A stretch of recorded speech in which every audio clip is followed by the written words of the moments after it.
Right ahead on Nonstop Local for the Pasco City Council making a decision on whether or not to stop putting fluoride in the water. And the House overwhelmingly voting today to release the entirety of the Epstein files. The next step for the bill straight ahead. But first, you may have received an alert on your phone. A little bit ago, the Amber Alert has been issued this afternoon, and Morgan Ashley has the details. Law enforcement wants you to be on the lookout for. Corey Howard and Leslie Lowe, bringing you the content that connects our community. You're watching Nonstop Local News at 4. We're following some breaking news here at the top of the 4 out of Grays Harbor County in western Washington this afternoon. 2 little girls have been taken and could be heading towards Spokane. Let's bring in Nonstop Local anchor Morgan Ashley now with the details. Morgan, what do we know? Yeah, this is the text message right here that you probably got, Corey. And these little girls were taken from Montesano around 6 o'clock this morning and could be headed for Deer Park specifically, as well as Arizona, Utah, or California. So first, let's show you the little girls first. Their pictures on your screen right now. 12-year-old Vanessa, and then this is 8-year-old Audrey. Vanessa is 5'4", 90 pounds with blonde hair and hazel eyes. Audrey is 4'6", 65 pounds with brown hair and blue eyes. They could be in a 2014 black Subaru Forester with a Washington plate. It's on the bottom of your screen, AZB 4600. Now here is the suspect in this. According to Washington State Patrol, 40-year-old Carolyn Gleave, who's 5'8", 120 pounds with brown hair and brown eyes, likely took these little girls, or at least they have reason to believe that. Police say she is in, quote, escalated state of crisis right now. Corey, the recommendation here is if you see the car, you see the girls, please call 911 immediately. Back to you.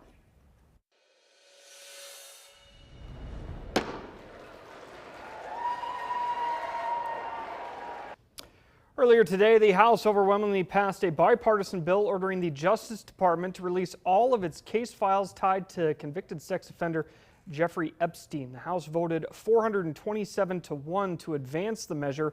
Republican Congressman Clay Higgins of Louisiana was the only member to vote against it. He says over concerns that information about Epstein's victims could be released. The measure now heads to the Senate, where Republican leaders will decide if they will send it to President Donald Trump's desk. The president has said that he'll sign the bill if Congress passes it. With more information to come at 4:30, Pulse anchor Bradley Warren will be filling us in momentarily, along with, of course, tonight on NBC Nightly News. All right, well, let's take a look at the weather. Here's a look at cloudy. Look at cloudy? that. Look at that. I mean, I see some sun there Look on at the, what is that. that, Beacon Hill back there? Yeah, looks like Beacon Hill. Kind of a cool shot right so there, you got a little isn't it? sun, a little Yeah, cloud, a we got little bit of sunset. everything today. It's underway, so that's what we got going on. That's what we got going on. At least it's calmed down. We saw a few showers earlier on. Now we've had quiet conditions throughout the afternoon, or so I hear. I've not been outside these 4 walls, but I mean, sometimes we rumor has it. Yeah, sometimes we gotta go outside, Leslie. I know. We should take a look at that next time. We should take a step outside. But you have from time to time. equipment. They'll tell you I what do. it's like. All right, let's get a look at that weather forecast, and we'll get a look at those mountain passes to start things off. You can see wet, dreary conditions up across places like Snoqualmie Pass. Right now, Stevens Pass, seeing some low clouds and patchy fog, as well as wet roadways there. Kind of socked in for Silver currently, where we are seeing some breaks up in the clouds over 49 degrees north. What we are not seeing is the snow, that's for sure. All right, let's get a look at that satellite and radar. Satellite and radar, pretty quiet. We've got a few spotty showers that are continuing to linger. For areas along the west side, we've got a little bit of light activity as well. For areas over towards parts of Montana, a little band kind of sneaking to the south of us. What we'll expect as we head into this evening really is going to be some very spotty showers, and then cloudy skies and patchy fog and or freezing fog pulling in as we head into the overnight hours tonight. Our current temperatures low into the 40s for Spokane and Coeur d'Alene. We've got mid 40s over towards Moses Lake, upper 30s right now from Potlatch down through Pullman, currently sitting at 51 degrees in the Tri-Cities. Going to be a little bit chillier out there tonight. We've got 31 in Spokane, 34 in Coeur d'Alene, below freezing tonight up towards Colville. When I see you back here in just a few minutes, we'll get a full look at that weather forecast. We've got a break, Corey, and then more unsettled weather on the way for the weekend. Thank you, Leslie. Shoshone County has a new face in law enforcement. Will Eddy was chosen as the successor to former Sheriff Holly Lindsay, who resigned last month following a hit-and-run incident that remains under investigation. County commissioners chose Eddie from 3 candidates put forward by the Shoshone County Democratic Committee. According to the Shoshone News Press, Eddie has more than 30 years in law enforcement experience, primarily with the Pinehurst Police Department. Eddie will be sworn in on Thursday at the sheriff's office and plans to formally run for the position next year. Talking your money now, new legislation proposed in Olympia would bar the use of non-compete agreements for all employers. The contracts are used to prevent employees from taking another job with a competitor or starting a related business within a certain distance or period of time. The president of the Washington State Association for Justice says non-compete agreements put workers in an unfair position. So what it does, it usually suppresses their wages. It makes it so they have fewer opportunities in already a difficult job market. And sometimes it forces them to move out of the area, uproot kids, uproot family, because the employer just doesn't want them working. Advocates for non-compete agreements argue they protect a company's business interests like trade secrets and customer relationships. The bill, sponsored by Representative Liz Berry of Seattle, will get public hearings in January once the legislative session starts. Honda is recalling more than 256,000 Accord hybrids across the United States because of a software problem that could cause sudden loss of power. The National Highway Traffic Safety Administration says the recall covers Accord hybrids from the 2023 to 2025 model years. Honda dealers will reprogram the software for free. Owners will get notification letters starting on January 5th. Drivers can check if their car is affected on the NHTSA or Honda recall sites.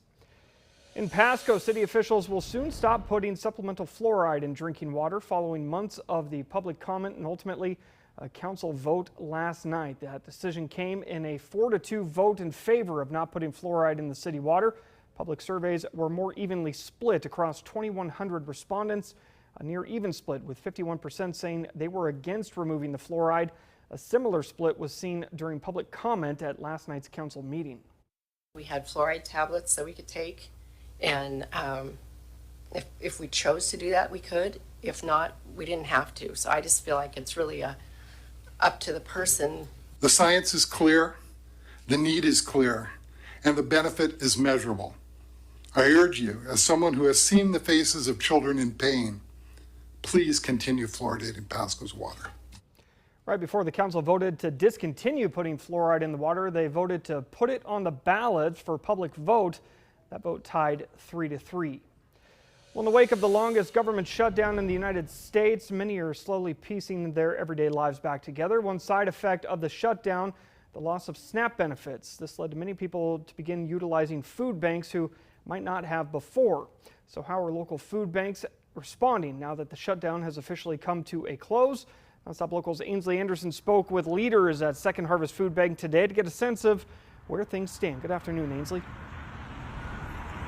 Good afternoon, Corey. While leaders at Second Harvest say that they're grateful that the shutdown is over, they also say they're not quite in the clear yet. However, they have been allocated $100,000 from Spokane County in order to help. Eric Williams says that money will go towards putting more food on their shelves, but he says stocking shelves continues to be a struggle. Williams reports the influx of visitors hasn't slowed down just yet, with the anxiety of the shutdown still dissipating for many in our community.